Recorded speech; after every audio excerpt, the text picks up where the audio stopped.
So here we are in the new book section. So this will be the last time that this you'll see this as part of the regular podcast, the knitting and crochet and spinning and whatever else we're doing podcast.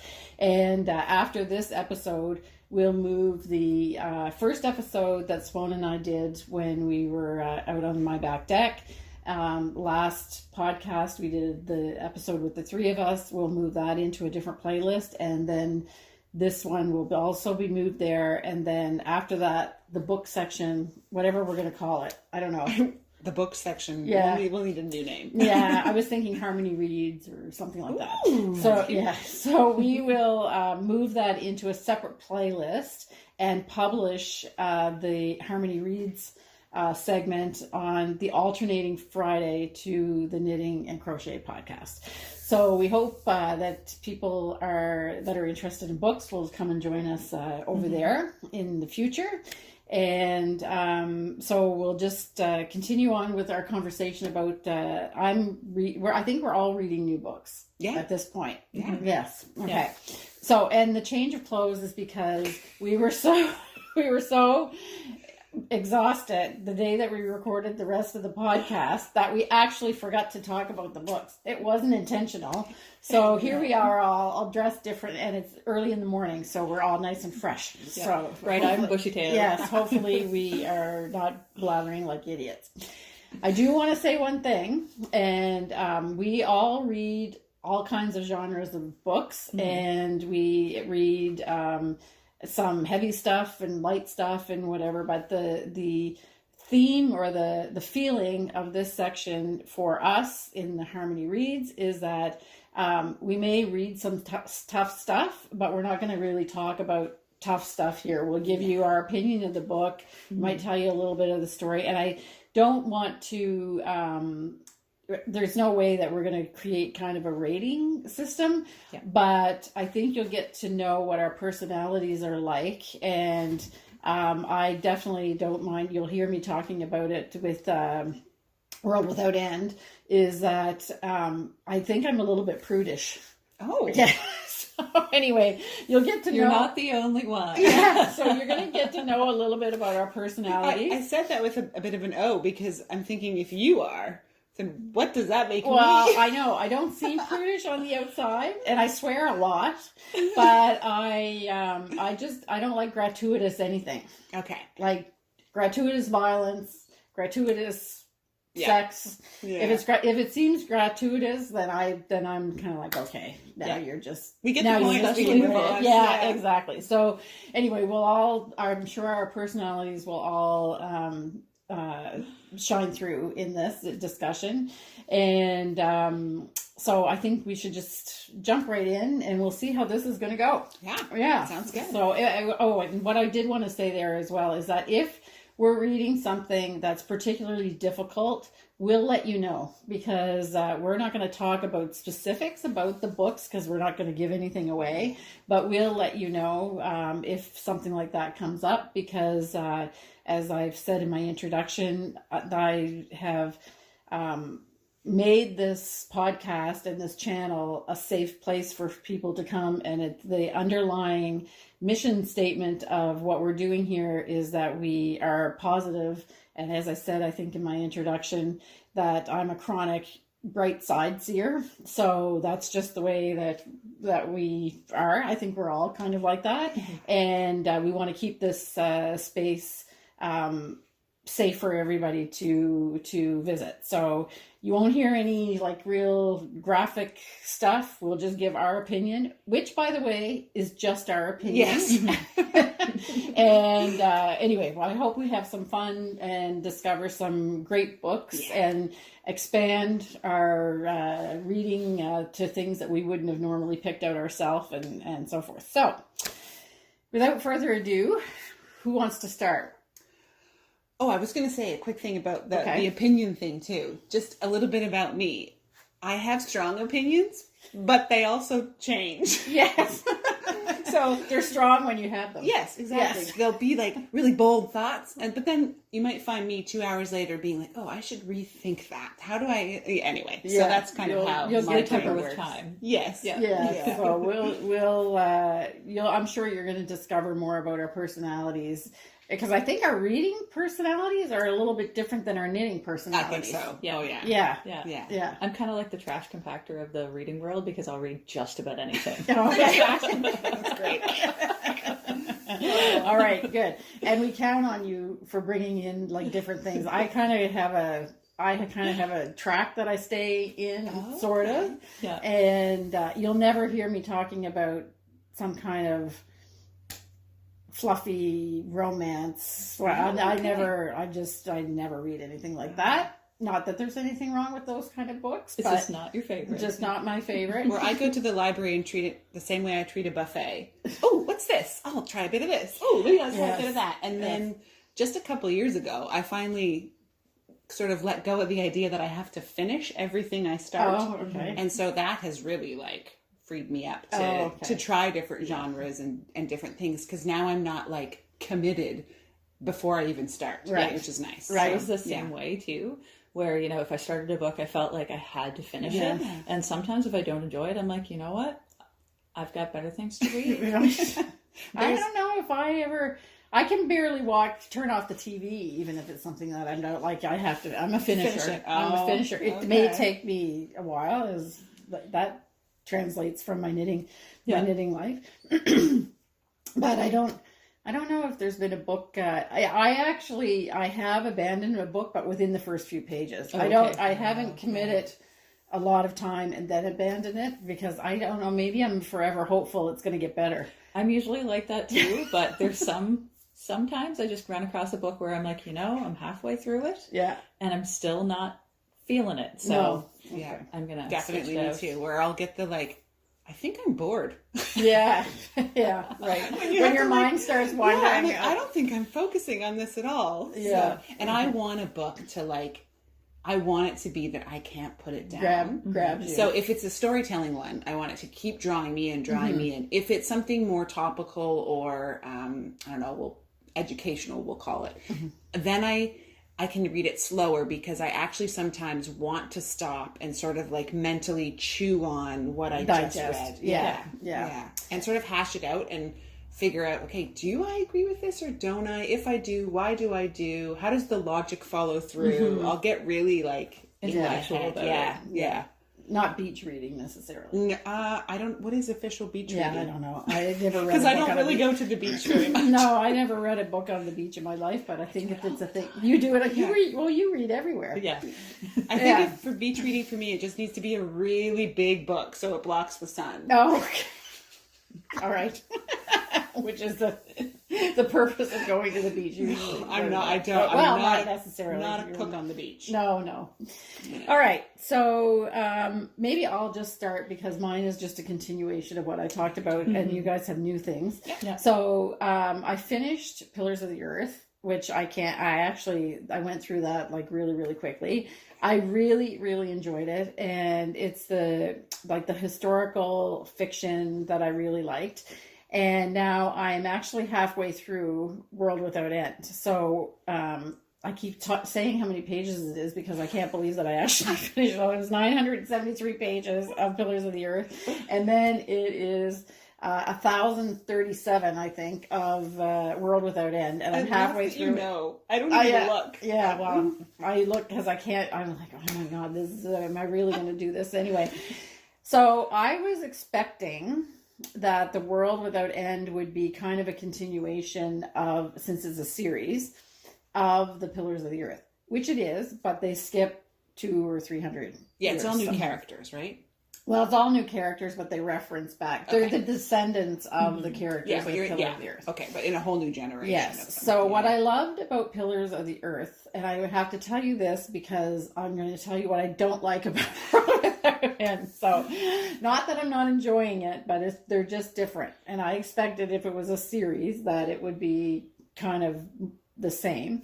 But so Pillars of the Earth, I don't actually hats off to Ken Follett, that could take architecture, like a lot of detail about architecture of medieval cathedrals and make it as interesting as the people, the characters, their lives around it, because that's what he accomplished in Pillars of the Earth. I thought it was fantastic. And even the building part of the cathedral and the things that happened to the cathedrals were just as interesting as what was happening with the characters behind them. So I really, really, really enjoyed it, and it brought me in. Like the whole time I was trying to picture like what the cathedrals looked like and the people and everything.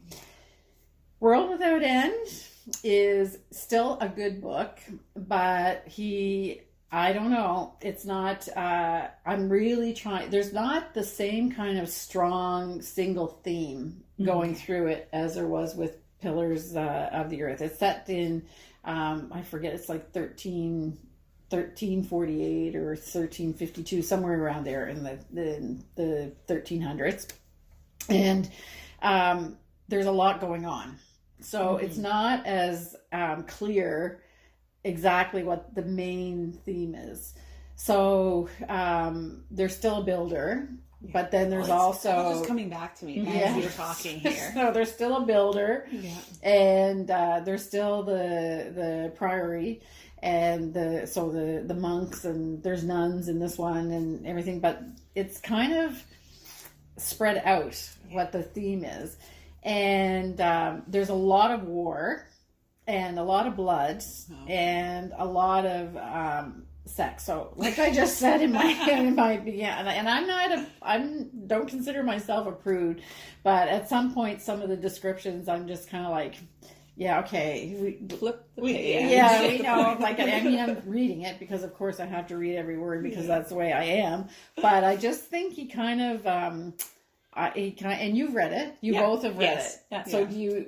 I'm halfway through. So my question is always: is this advancing the plot? Yeah. Or are we now just? Just describing things for the sake of adding more words to the page or whatever. So.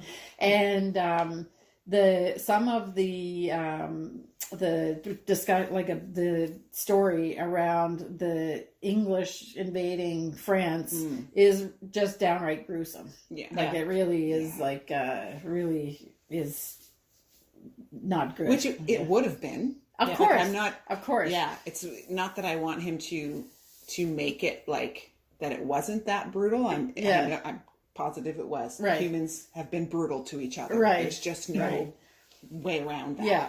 But just sometimes, in some ways, I want an author to also still allow me to have an imagination with it. Yeah. Does that make sense? Yeah. Like, I think it's more for me that if you've described something once, you probably don't need to go into all of the gory details over and over and over again. Additional times. Yeah. It was, I got the picture that it was horrific. And it's not like I have to keep saying this, but it's, and again, this is it's more that it's different from what I expected than based on what his first book is, which is okay. I mean, an author can change their style and do that. But for me personally, I'm just a little bit disappointed. And I would have loved to, because it talks about kind of like the beginnings of medicine, like medicine. That would have been a great topic to just do that. The building he's still incorporating the building, but he doesn't really explore it in the same way. I mean, I think he did a pretty thorough job in Pillars of the Earth, so maybe he doesn't need to do that. So I think, and who am I to judge Ken Follett? Like, I mean, he's obviously been a very successful writer, but I thought he missed an opportunity. Unless it happens in the second half of the book, but it's a big book. I can't remember all of it.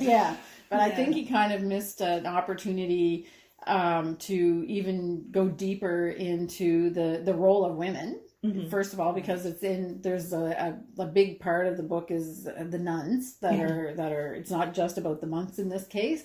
So I think he missed an opportunity there, and he touches on the importance of them and kind of gives of the women, but he also kind of gives a hint of that they were undervalued as far as history goes. Yeah. So maybe it's the time that the book was written. If he was rewriting it today, he probably would have expanded much more on that because of everything that's happened politically and stuff now. But anyway, so not ready to put it down, but and still going through it pretty quickly. It's his stuff is easy to read because it's the plots are complex, but he does a good job of like making it. And the language isn't difficult. No, the language aside from specific architectural terms. Yes, yes, it's not, and trying to keep all of the lords and the bishops and the whatever straight. Right. But other than that, it's easy to read. So still enjoying it. Would still say yes, read the series. So now I'm like halfway through the series because I'm a book and a half in. But I don't know, not as overwhelmingly excited about this one as I was with Pillars of the Earth. I have to say, he does create a fantastic villain. I was thinking, I was waiting for a pause to say that. You're so right. I don't usually feel hatred for things, but some of his people, there are some strong emotions. I'm like, man, like they're diabolical. You start wishing terrible things on them, and I start feeling like this is not me. Like I don't wish terrible things on people. But some of his villains, oh my goodness, I have thought a couple times is why is he letting him get away with this?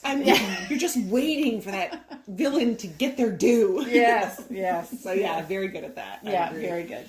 So lots of really great things. And again, this is just my opinion, and but I'm just a little bit like, okay, I'm plowing through it just a little bit. Okay, now, yeah. So we'll see what happens in the second half because now they're in France in a war, and which is based on a real war. I'm assuming. I didn't look it up, but I'm not giving anything away, and we'll see what happens there.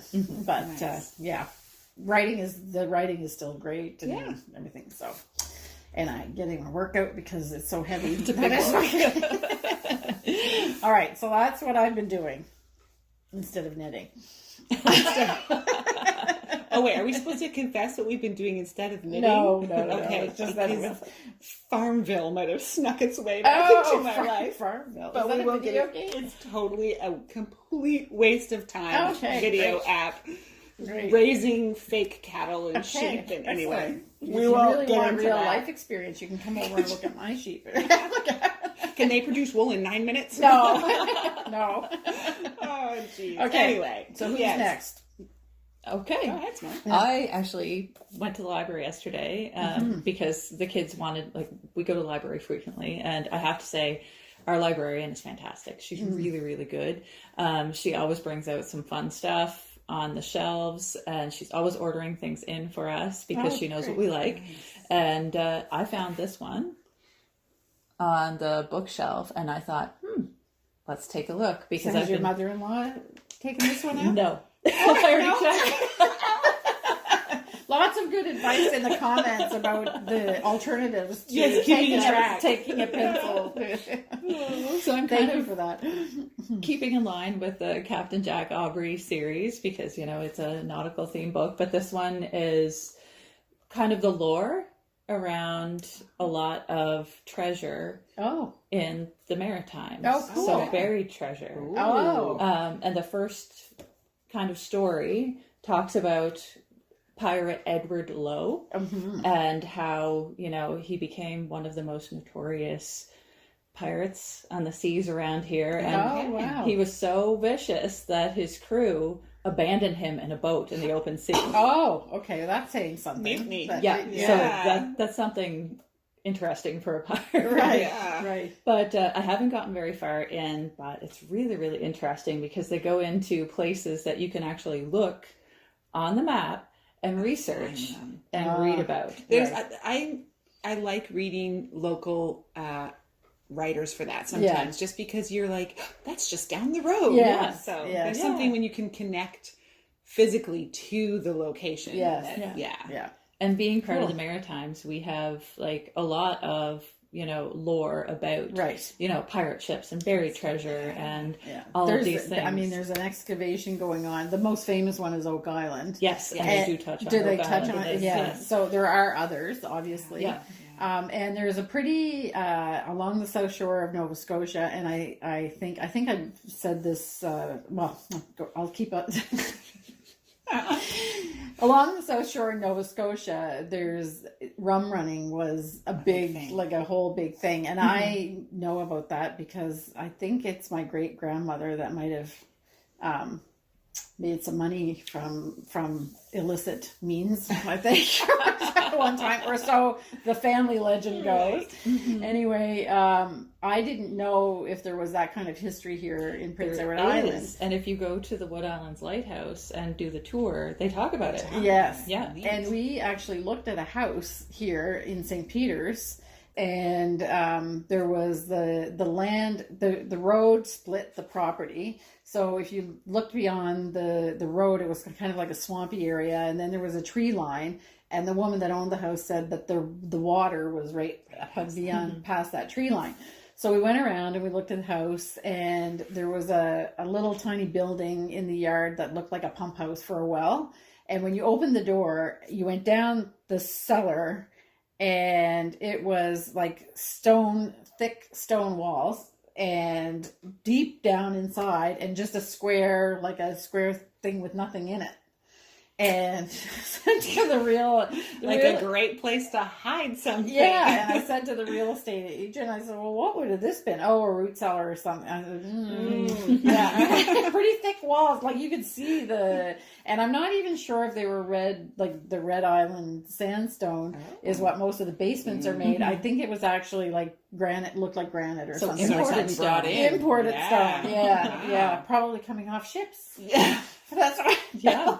Would they be hiding rum in there? Yeah. Anyway, it was really, I was like, oh, okay, because I didn't know anything about, obviously, Nova Scotia takes great pride in their rum running history, and there's lots of stories about pirates, and there was a pirate that was famously tied to a stake on, I think it was McNabb's Island, and the tide went in and came in, and that was like, the whole Outlander kind of thing. Well, yeah. So I don't know if it's people from Nova Scotia will write and tell me what I've said wrong about the story, but anyway, that's it. So this book would be really great. Yeah, it's interesting so far, and I can't wait to have a little bit more time to read. Yeah. So, and do they tell? Is it like little stories, or is it like historical so it's broken accounts? down into little stories, and then he also gives historical accounts of like proof or of the trying to prove the legends in actuality. So and who's it written by? It's written by William S. Crooker. Crooker. Yeah. I think Crooker sounds like a good one to go with. Yeah. Tracking treasure. Yeah. In search of East Coast bounty. Okay. William S. Crooker. Great. So we have a local restaurant that is wonderfully full of character.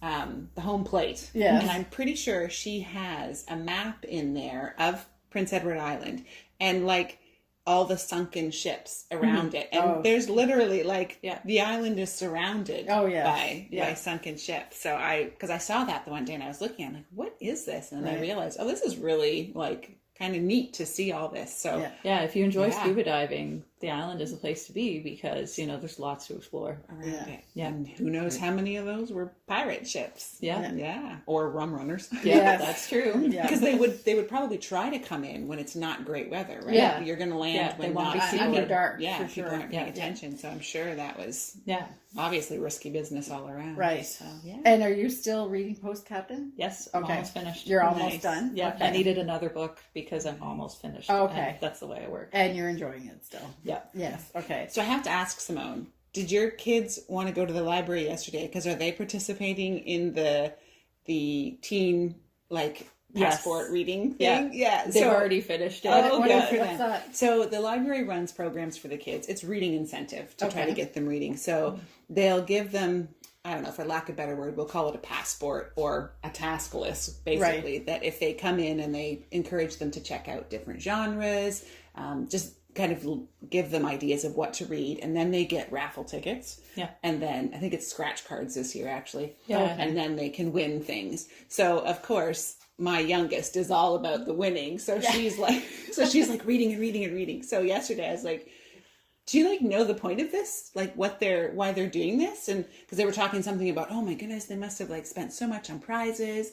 And she was like, well, yeah, it's like, because then we can get prizes. I'm like, no. Because they're trying to keep the teens reading. Yeah. Well, anyway, it's working. Yes, it was. Because my kids also wanted to go to the library yesterday. Yeah, So. we spend a lot of time at the library. The kids love it. They're over there a few times every week anyway. Nice. Oh, wow. Yeah. I did when they were young. We were there all the time. It was a great like outing to walk to the library. It took up like hours just to get there and get your books and get back. And then we would try and have like a new picture book for every bedtime. Anyway, so fantastic that you went to the library. And it's also the thrill of the hunt because you never know what you're going to find.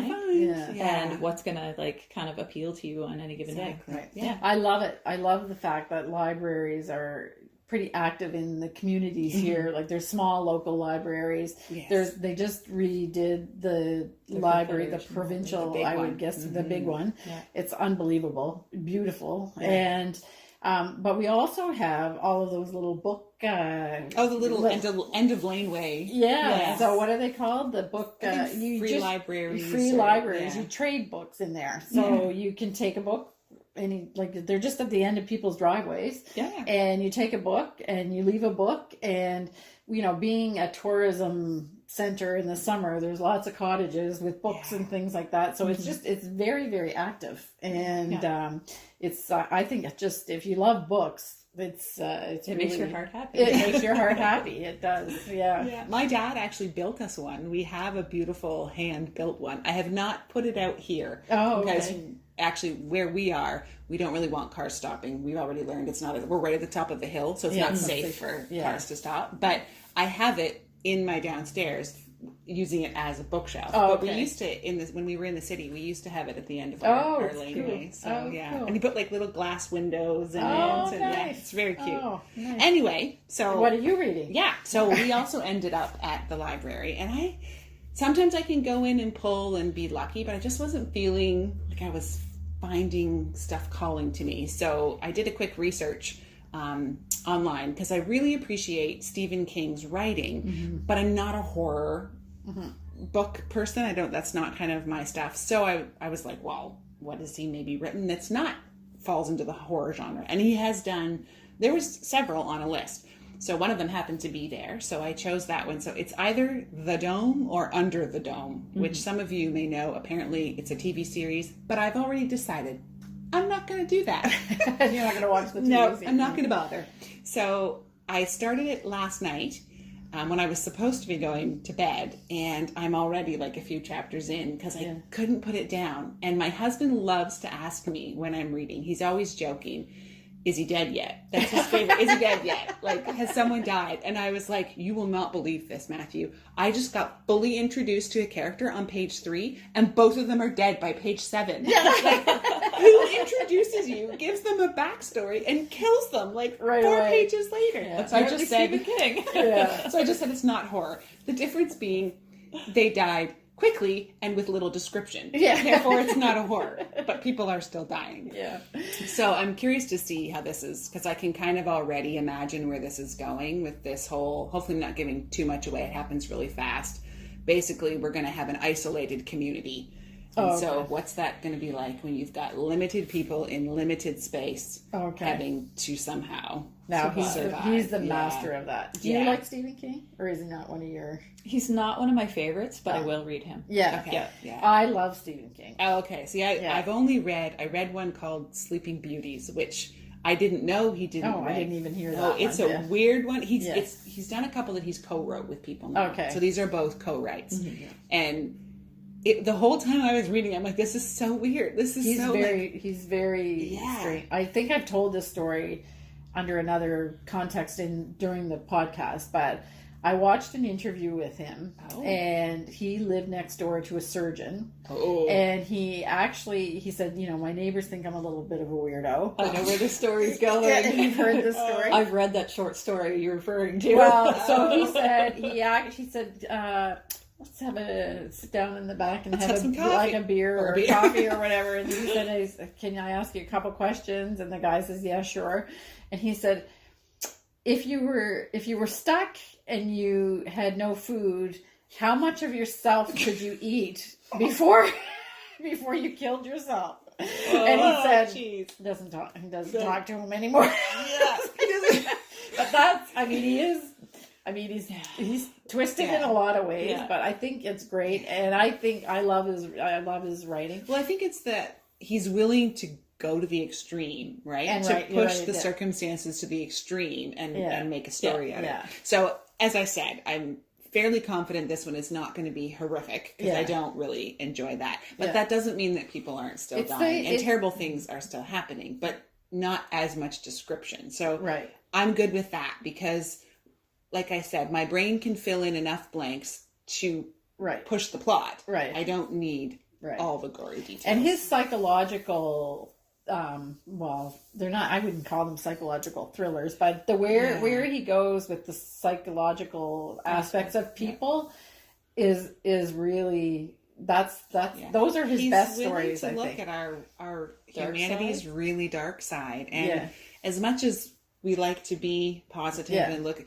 I can also recognize that there are some very sad and broken things in humanity. And so he's willing to do that and write a story about it. Like, and ask the tough questions. Yeah, like, and what would you do?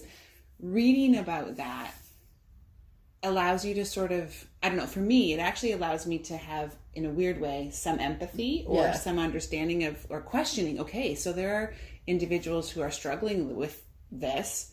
What do we as a society do with that? Yeah. Like, how do we... Because then I want to help, right? So what do you do as a society? How do you help with that? So anyway, I enjoy it on that aspect. I can get off into all kinds of avenues. And what I really respect about him is that he's never been critically acclaimed unless like later in life maybe. But I also watched another interview with him, excuse me, where he said, okay, so I'm not getting all the awards and stuff like that, but how many books have I sold?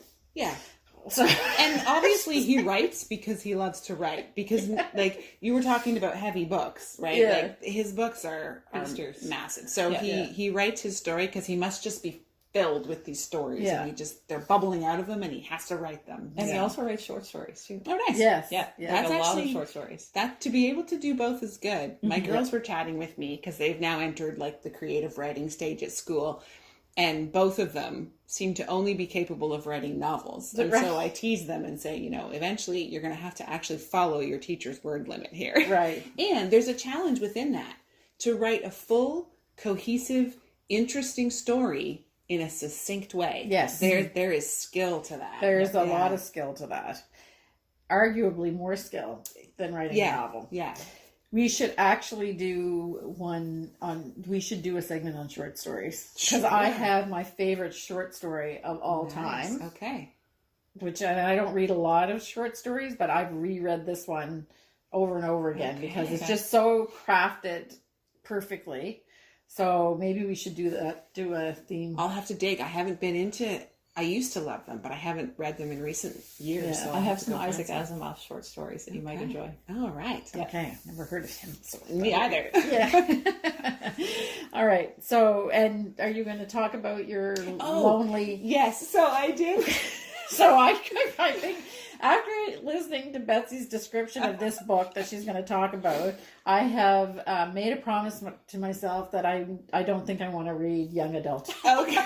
Young adult, whatever, angst, whatever. So I was trying to be a good supportive parent and be involved and know what my kids are reading, just to keep tabs on, where their mind is going and what it's being filled with. So my oldest daughter loves to read, it's young adult fiction, I think is what probably young adult fantasy fiction is probably what it would fall into. So she had these books that she, because she purchases all her own books. She loves to buy books. I'm not as much a purchaser of books, but she has 2 shelves full that she collects already. So my sister was visiting. She read them. She said, oh yeah, they were really good. She teaches like between grades 6 and 8. She's done that for years. So she has a good handle on what also is available for these kids to read. So she read them and she really enjoyed it. And I was like, okay, fine. If they both like them, I'll read it. So it was called A Curse So Dark and Lonely. I can't laugh and make fun of this. So it was kind of a rewrite of Beauty and the Beast is what I sort of started figuring out, which was fine. I didn't mind that. But I didn't realize, like, teenage books are so angsty. And you know what? Yes. Teenagers are angsty. Yeah. So I'm living with a lot of angst all the time anyway. So reading this book, I was like, I do not need to add more teenagers to my life who really just need mom to say, could you just be clear with each other? We'll clear this communication thing up in 5 minutes if we just talk. So I actually made it probably halfway into the book until I finally was like, I went to her and I said, I love you, dear, and I love that you love books and you can enjoy your books, but we don't have to like the same books and we can still be friends. Did she want you to like it? Or no, I think because I've tried to give her ideas in the past that she doesn't take. So we've long understood that we are you're different. Okay, I'm very much, I like mystery and suspense, and she likes fantasy and human development and character insight. So we've long understood anyway, Betsy, we won't give any details of it here, because if you really want to go back to when you were 15 and life was horrible. Well, maybe they're more like 18, 19, which is probably also some of it too, because she is 15, so she's reading about like just one level up, right? Because she's not going to identify with career issues or like so I think it's also just an identity thing, right? Where I'm like, oh man, I finished that a long time ago. I have no desire to go back to that in my life. And it's not for us, obviously. No. So I mean, what was it that I played over and over again when my first big breakup was Love Hurts by Nazareth. So that's going way before your time. I love some Nazareth. And I don't know, it was an album and I wore it out. I have no desire to go back there ever. There is something about teens, and I love teens, don't get me wrong, and I love the idea of first loves, and they're in such a fantastic stage of discovery that life has so much to hold. Yes. But there's also still so much unknown to it, and so things can easily become really like all-consuming. Yes. And once you've moved beyond that stage, it's hard to sometimes have the empathy of realizing, no, this is their world right now, and this is a big deal. So, yeah. That's why I'm not a parent. Yeah. Anyway, should we go to work today? Yes. The producer's saying wrap it up. Okay, so that's the Harmony Reads segment for this week, and enjoy reading. Go to your library. Yes. Yeah. If you haven't visited your library, go to your library. The more you use it, the more they'll stock them. Yeah. Great. Thanks. Bye. Bye.